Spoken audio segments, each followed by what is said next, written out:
Welcome to Common Comic Covers issue 44, an appreciation podcast for non-key comics where we shine a light on the hidden gems, underrated issues, and the stories that don't always make the headlines but deserve a place on your shelf.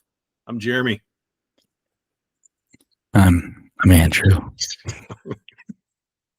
Thanks. It's going to be an AMS. You're real close to the mic, bud. No, it's working. Yeah, it's working.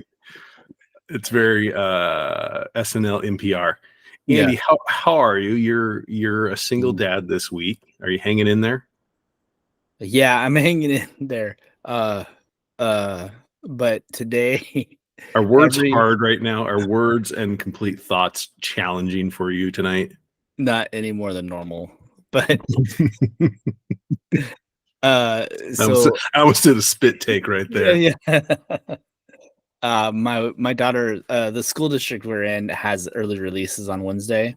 Last week they didn't. This week they did, and I forgot. And so I got a phone call. You left your daughter at school alone? I mean, she was in the office of the school, and I picked her up, and I felt bad. I would be lying if I said that has never happened to me. Yeah. I think I can one up you though, because I worked in that district. Yeah. I was talking to this lady that has a child in my daughter's grade, and she works at the school, and she's like, last year I forgot one Wednesday. And she's like, I've worked in this district for 12 years, and it's tricky. Oh, anyways, so it could only get better. Yeah, at least she was safe with adults. Yeah, everything was fine. Yeah. So I have a current event story for you that I want to ask your opinion. Okay, yeah. So there have you seen like where people open baseball cards up online and show that?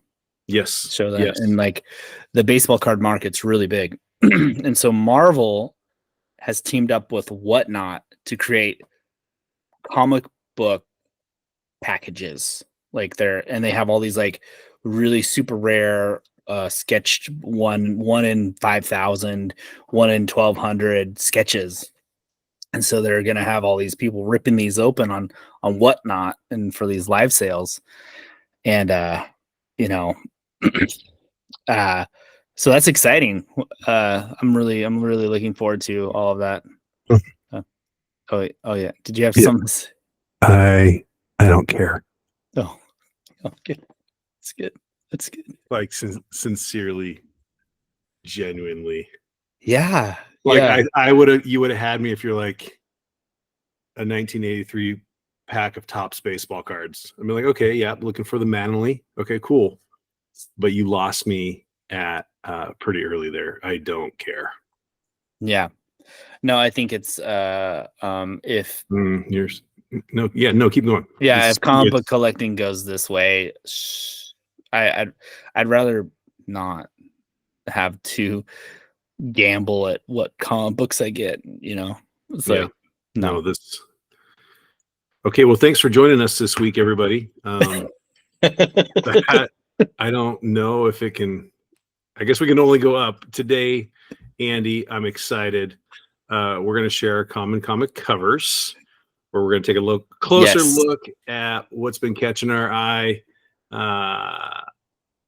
and then we're going to look at our inbox, where we get to share what we've been reading or what we've recently picked up or ordered or whatever. And then finally, we're going to wrap up with a tour of something fun and unexpected in the world of comics that we think you'll love.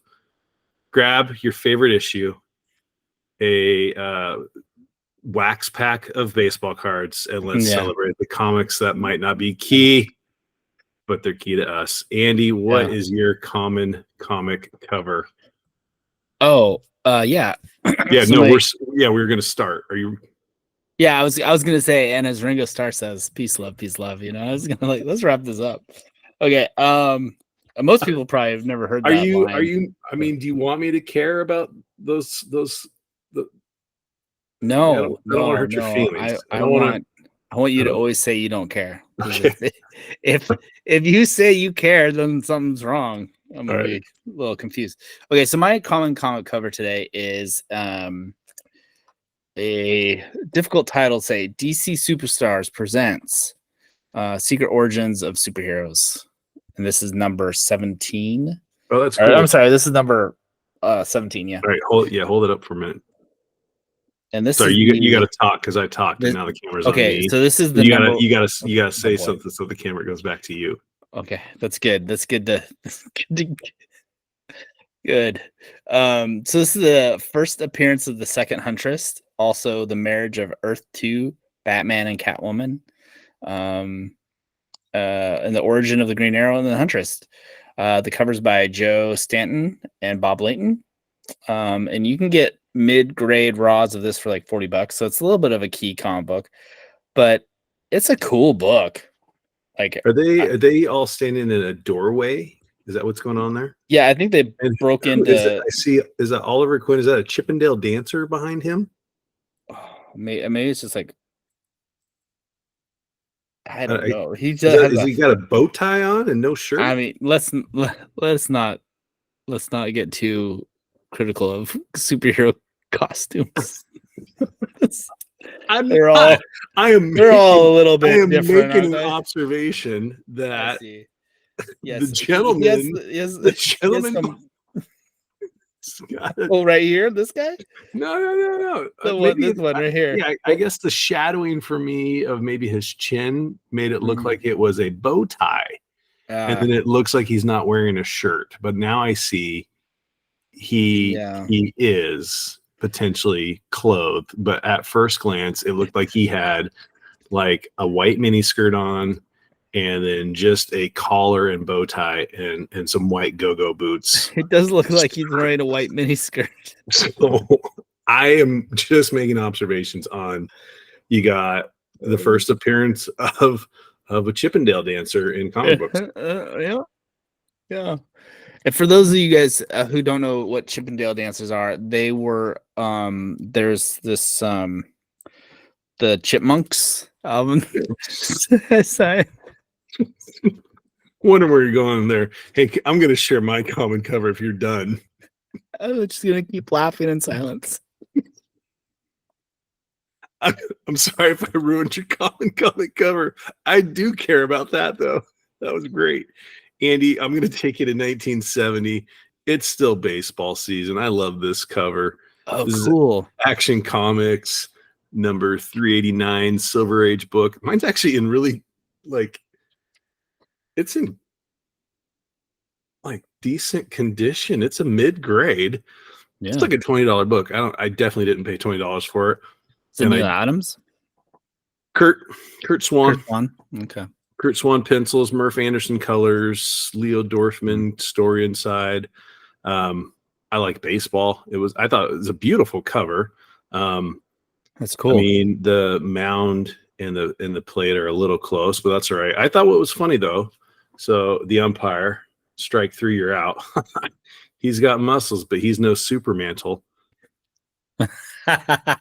This was 2 years after Mickey Mantle had retired.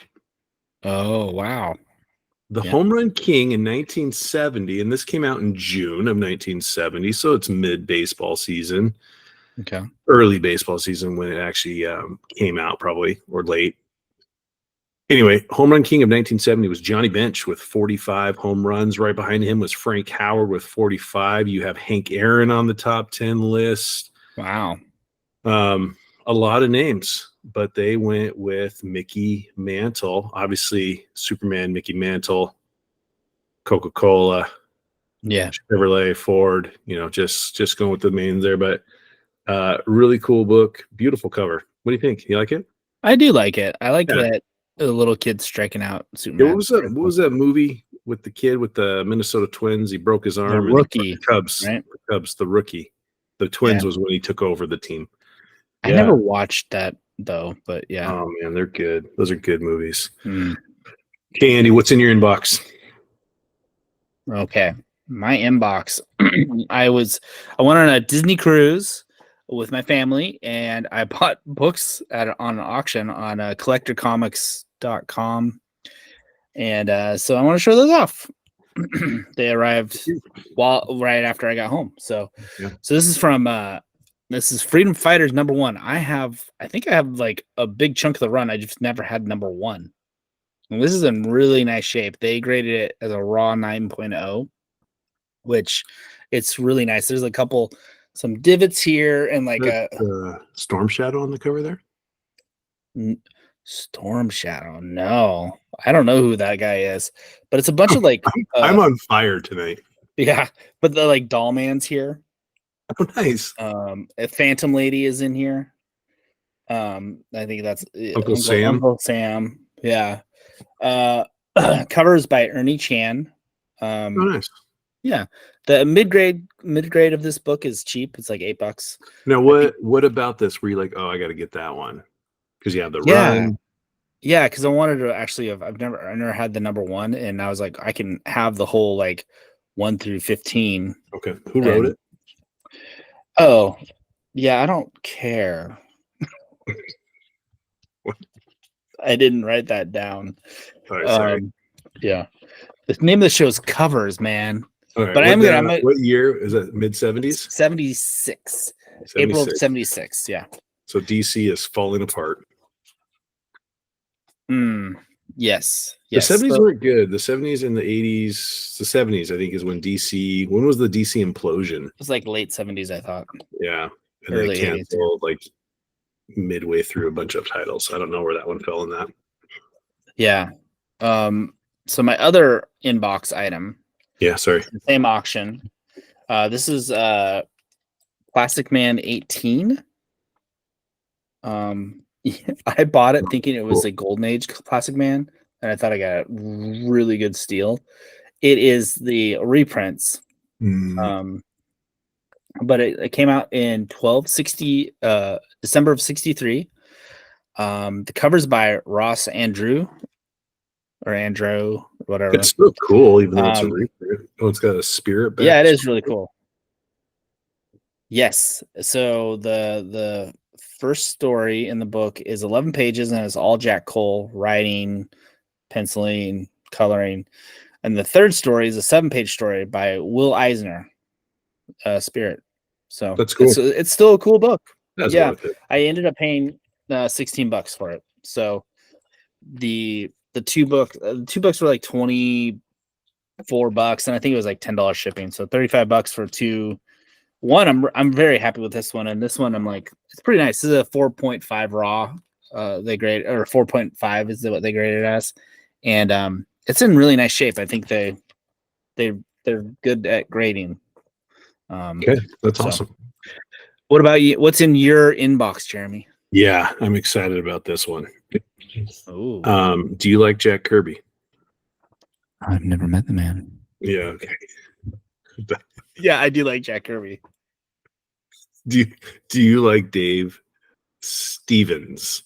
I want to make sure I got the name right there. I do like Dave Stevens. Yeah, especially when he draws people. They collaborated on the variant cover, or this might be the primary cover, but there is a variant. But this is Last of the Viking Heroes #5. Jack Kirby and Dave Stevens. Wow. Is this when did that come out? 1988. Oh wow. It's Genesis West Comics. I honestly cannot find a lot about Genesis West Comics. They have a website that is pretty outdated. It looks like it was last updated in 2002. Like they got a website and did a couple things for a day and then wrapped it up. But a lot of Jack Kirby works that they're trying to do. But as far as like you go to the My Comic Book Shop, there's only a handful of titles, like late 80s, early 90s. And then they came out again, a few in like 2011, 2012.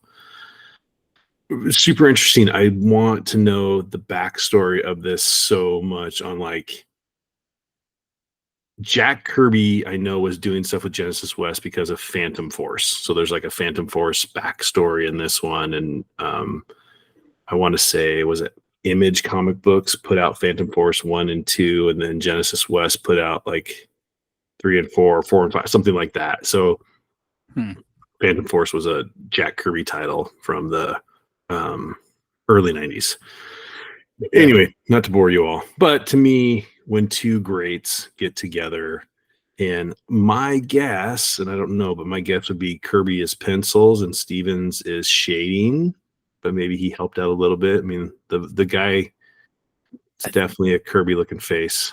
Yeah, I would say the layouts are probably Kirby, and then Stevens probably did the finer parts. But yeah. It looks like a Kirby pose too, like he's holding. Totally does. Yeah. Yep, totally does. Yeah. And then the other guy that it's based off of is in here. I don't even know how to say his name. But yeah, there's Kirby. Jack Kirby, Dave Stevens, and Thordo or something like that. I read it. It's not, it is what it is. It's not a great story.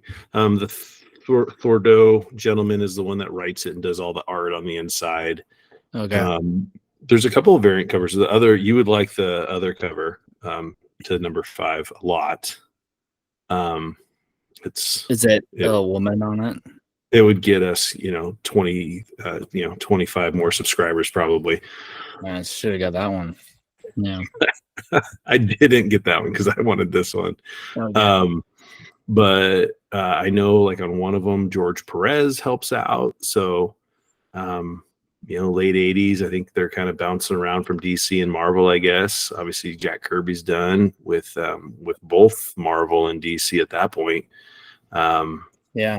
So anyway, that's what's in my inbox. I got this on eBay. It was, I think I paid like $15 for it, and it's in I'm happy with the condition that it's in. Yeah. It's clean. Yeah, that's great. That's a cool one. Yeah. All right, take us on a tour, Andy. Okay, so I have a tour. It's some of the things you've seen before, but I got Please tell me the tour was in 236. What is it? 284. 284. Sorry, 284. It's I got a book in it. It's a small. I'm trying to collect it. It's like 30 issues, and good luck trying to get it all. But I got Web of Mystery number 2. Oh yeah, those are cool. Yeah. So it's him. It's him in the casket. Yeah, and it says, but I'm not dead. I can't be. I don't. Or don't they see? I'm standing right here. Right here. I'm right here, everybody. I'm right here. Yeah. So this is Web of Mystery number 2. It's like I was really right. Yeah. Yeah.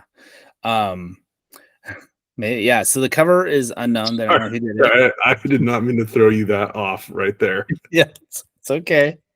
So I appreciate that you really want to honor what I'm saying. You're like, I want to recognize what he's saying and like add to it, but he's not saying anything. He's not saying any 6 cents substance of what's coming out of his mouth is nothing. Yeah, part of it is like I'm trying to think about what I'm trying to say, and then I'm trying to think of what you can say, and my mind's not free flowing as easily as when I'm like just boop beep and a bop beep. Anyways, yes. All right, I'm gonna be good. Okay. So I ended up getting this for $47, which I'm super thrilled by. I've been trying to collect the Ace horror books, and this is one of them. That's pre-code, right? That's pre-code. Pre-code, yeah, 51. Wow. 51. How much did you pay for that? $47. That's a steal. I think I had to pay something for shipping, but I don't. eBay? Yeah. eBay or Instagram? eBay. Wow. Yeah. Good job. So in March of this year, 2.0 trimmed cover sold for $160. And there's 20 of them on the CGC census. Now, the thing is, I looked at the GPA analysis, which gives you the price for all the graded books. I looked on the census, and the trimmed cover 2.0 isn't on there anymore. So, I don't know. Anyways, maybe that's what I bought. But this is a detached cover, but it looks great. It's a really nice. I'm very happy to have it in my collection. And that's number 2. Number 8 you've seen before, but it's been a long time. And this is a very awesome cover. Web of Mystery 8, number 8. It's a Lou Cameron cover. He's a very important comic artist, or a very influential comic artist. You get that scary guy there, the skulls, Woman in Peril. Cover. Such a good cover. Yeah. I mean, the color, it's just the layout, the themes. And this is a 2.0. The webbing, such a good cover. Yeah, it's really nice. I really like it. I'm trying to get it so it's less. But don't you have two of those? No, I had 2 of the Beyond number 1. Okay. But I sold the restored copy, so now I just have 1. No, I sold the not restored copy one. I wanted the restored one because it looks a lot nicer. But so there's 3 more on census than there were since last time I talked about it. And there isn't, the highest grade is there's 3 7.0s, but there's a 8.5 restored now on the census. I don't know if there was one before, but it's a really cool book. Very happy to have it, and I got it at a really good price. It was mislabeled on eBay, so I remember that. Yeah, and I think I know why, because I looked on my comic book shop and I typed in that information and it came up as or like it had, anyways. Number 2, they also had this because they called it number 2, and this came up, but it was the thick reprints. Okay. So I think that's where they got it confused. But gotcha. This is my other Web of Mystery, number 12. That's great. This is a great cover. The cover's by John Chile. Is that Ronald Reagan? I mean, maybe. It doesn't look like Ronald Reagan to me, but I mean, it could be a TV actor. Yeah, maybe that might be too early. 52. I don't know. I don't know when he was an actor. Yeah, I think it's I don't know either. I love it. The Gipper. Yeah. So I bought this in September of 23. I had paid $90 for it. This is a really nice copy though. And there's 22 on the census. So this is not on the census. Let's see. And then my last one is Web of Mystery 25. And this is coming down the stairs. Is this? It's a Jim McLaughlin cover. It's awesome. There's only 12 on the census. And a 5.0 sold for in June this year for $136, which is really cheap.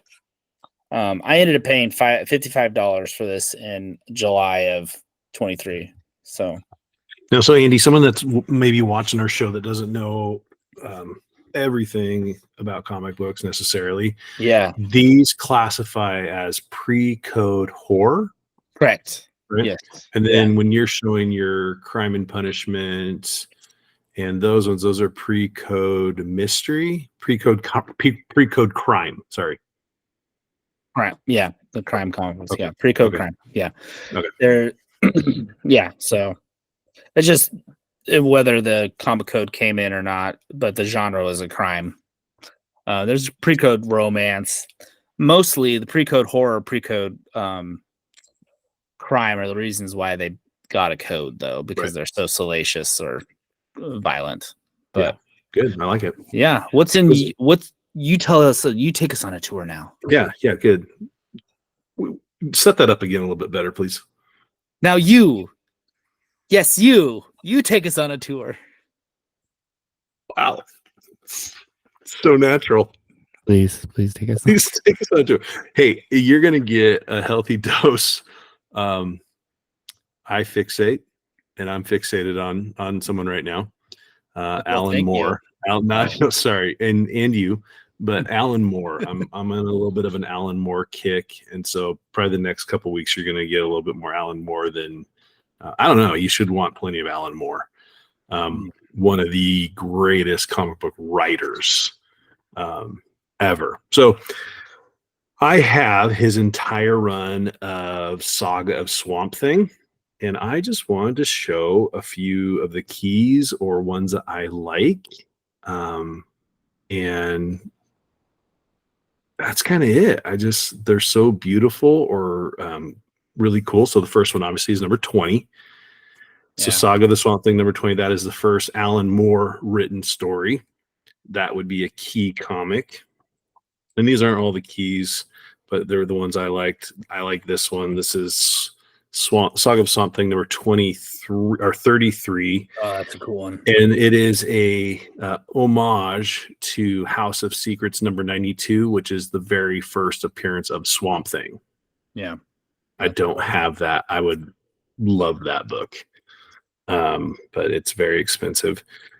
This, I think, is just beautiful. This is Swamp Thing number 34. It's a painted cover by John Topben.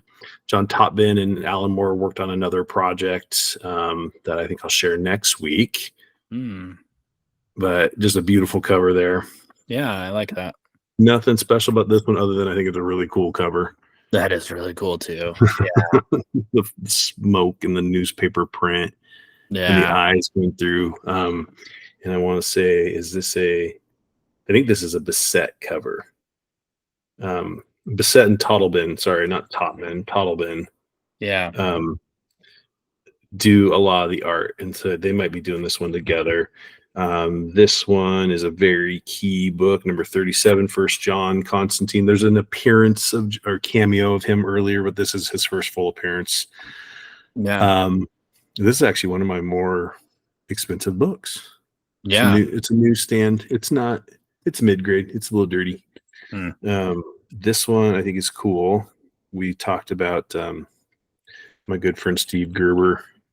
So this is a DC book, and this is the first team appearance of the Parliament of Trees, elementals like Swamp Thing. So if you notice, who is that right there? That is Man Thing from Marvel. Oh, okay. So it's an unaccredited cameo, but it's like that feels like more than a cameo. Yeah. Okay. So if you're watching, Man Thing is a Marvel character. The Marvel version. They don't usually jump publishers like this, but anyway, that's definitely Man Thing. And Steve Gerber wrote a ton of Man Things. All right, next we have, this is a great one. This is the unofficial team appearance of the Justice League of Dark. So that's Swamp Thing, Hellblazer, Deadman, Phantom Stranger, Dr. Occult, Etrigan, the Demon, Zatanna, the Spectre, and Sargon, and Dr. Fate. They're in there. Awesome. Yeah. And then this is the first unofficial team appearance of them, and then they're all on the cover there. That's neat. Yeah, what did I say there? The Justice League of Dark. Justice League Dark, I think is Justice League Dark. Sorry, yeah, not of Dark.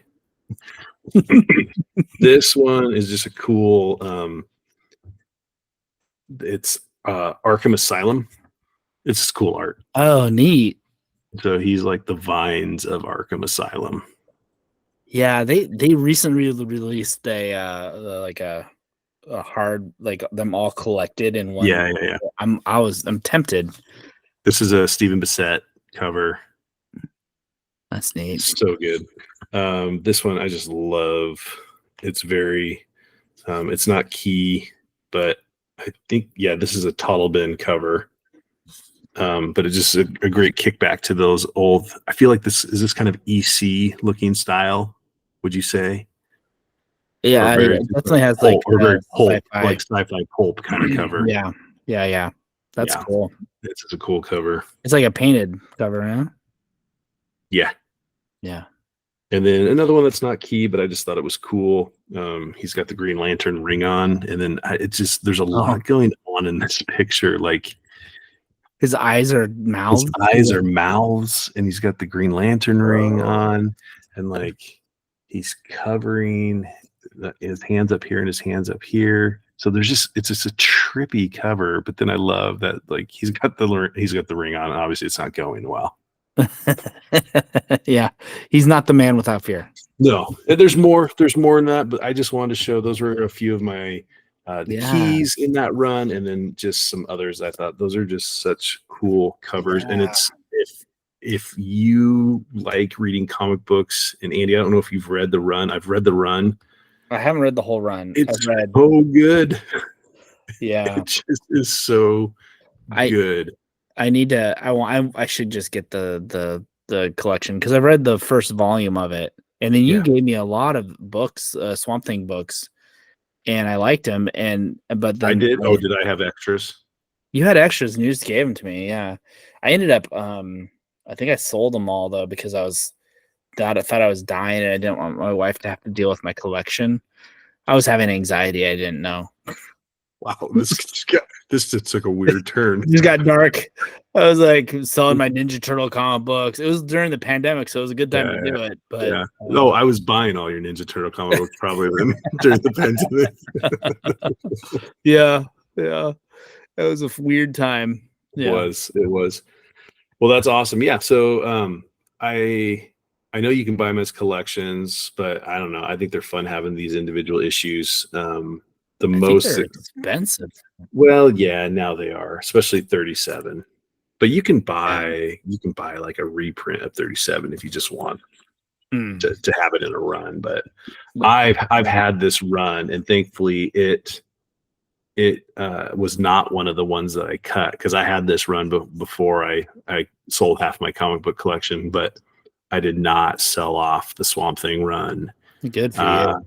And I almost, like a couple of years ago, I almost sold the first appearance of John Constantine because I was like, oh, and I was like, but I want it. Yeah, I want to keep this book. No, I don't want to sell it. And it's not, if it was like a 9.0, I would totally sell it and then just buy a 2.0. But it's maybe a 4.0, 5.0. But it's a great read. I think everyone should read it that wants to or that does collect comic books. You have to read Alan Moore's Swamp Thing. No, and I would say even before Watchmen, even before V for Vendetta, Swamp Thing is where he really his first American, or that was like his first American series. He was doing a ton over in England, obviously, with the 2000 AD and stuff like that. But Swamp Thing was his first like big series.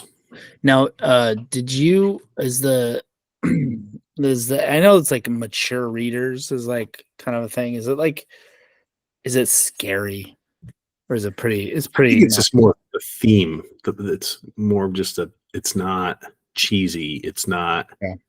It just kind of has more of a serious adult theme to it. Okay. Yeah. No, I'm gonna do that right now. I'm gonna go on eBay and buy the series, and then I'll start reading it. So thank you again, Jeremy, for spending my money for me. And as Ringo Starr says, peace and love, and see you guys.